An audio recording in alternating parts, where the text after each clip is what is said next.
Camille, I was so excited that you were an Excellence in Treatment Award winner the very first year that you applied.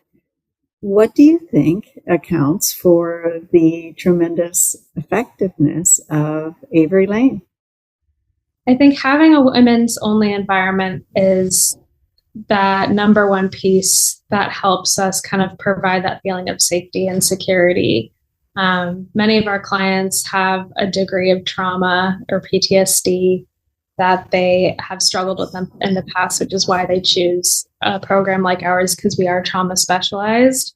So I think having a program for women by women is definitely helpful.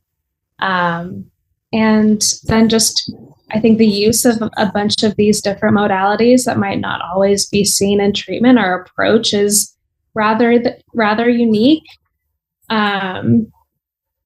So I think it's a combination. I think it's our team, the modalities we treat, and then our specialization and treating the whole person. I think first and foremost, I have to credit the staff that we have. A lot of our staff members have been with us since when we opened 5 years ago. And I think all of us have that shared vision of wanting to create something different. We still have that startup feel where we're constantly looking at other different modalities and techniques that we can bring in. And my favorite is trying a different technique and then seeing how it impacts our outcomes through while they're in treatment and after they finish treatment. And it's been really fun that way. You know, we're not owned by a corporation. We're very much just a collective collaboration of creative minds put together, of passionate individuals that want to give back.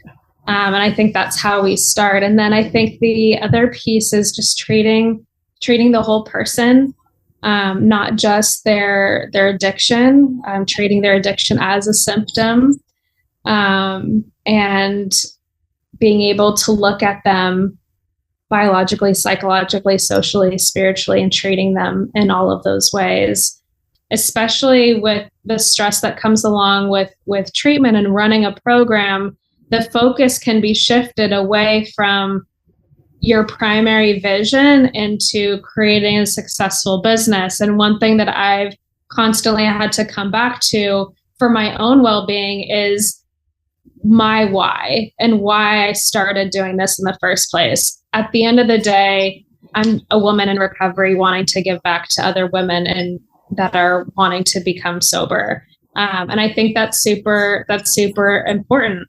I get asked all the time, am I a clinician? Am I a doctor? Am I an MBA? And I'm not. I'm none of those titles. I did go to college to get a bachelor's, but at the end of the day, I'm a woman in recovery who wanted to create a team of like-minded individuals that specialized in their field and wanted to create something different. And I think the more that we just keep focused to that primary vision and just trust that if we maintain that primary vision, everything's going to work out, then, you know, there's endless possibilities.